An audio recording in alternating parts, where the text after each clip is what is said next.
BNP chairperson Begum Khaleda Zia আর নেই। আজ সকাল 6টায় রাজধানী এবার কেয়ার হাসপাতালে তিনি ইন্তেকাল করেছেন।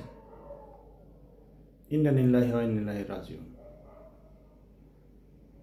দীর্ঘদিন ধরে তিনি নানান ধরনের জটিল রোগে ভুগছিলেন, হাসপাতালেও চিকিৎসা নিচ্ছিলেন দীর্ঘ সময় ধরে। তার এই মৃত্যু বাংলাদেশের রাজনীতির জন্য একটি অপূরণীয় ক্ষতি।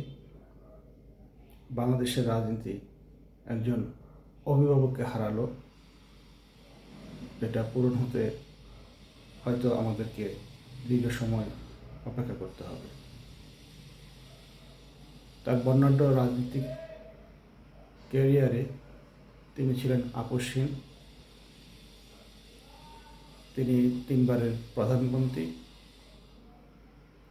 তিনি বিরোধী রাজনৈতিক দলের, বিগত ক্ষমতাসীন রাজনৈতিক দলের নির্যাতনের শিকার হয়েছেন, কিন্তু কোথাও আপোষ করেননি।